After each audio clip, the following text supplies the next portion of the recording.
Currently, the bonds that we take out are tax exempt, so we'll always advocate that to keep tax-free, because that would just add to the price of borrowing that we already pay in my opinion, a very steep cost for the interest rates that we pay over some of the life of these. And if you look at the school and the council, and that they've just authorized the borrowing for the new high school program, if that became taxable, that would add on, millions of dollars to the cost of that, and then we'd have to turn around and pass that back to the taxpayers. And so we were watching that closely and advocating through our representatives and through our points of contact that this is exactly what we don't want to see. We want to maintain that.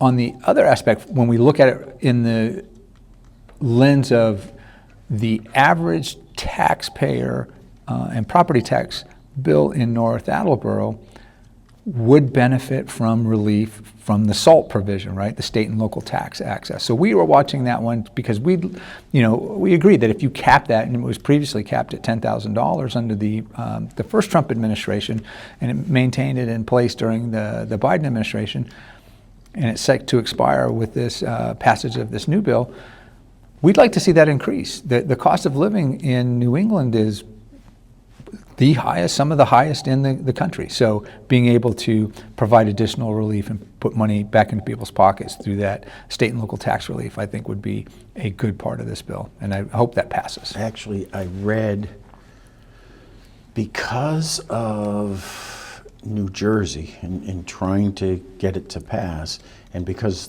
the price of real estate is so high in New York and New Jersey, the exemption originally at $10,000, the bill now says $40,000. Like I said, if it comes back at $40,000, I think that will provide added relief to our residents here. And it goes back to our other conversations. We're knitting this tight circle here, Mr. Gay, on this, and it has a lot to do about taxes and local taxes. But I think there is always a case for reform. I think Proposition 2.5 probably needs to be relooked. But I also like an aspect of it that it does throttle municipalities. Municipality can't come up and say, we're not going to do a debt exclusion and ask the votes. We're just going to increase everybody by 6%. Well, think how crazy that was back in the day.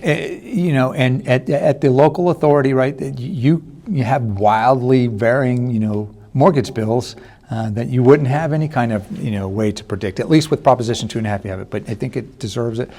I'm an advocate for upping if you're going to exempt or cap the amount of that SALT exemption. I would see an increase, right, to really help out a lot of folks in this area. I think it would be beneficial.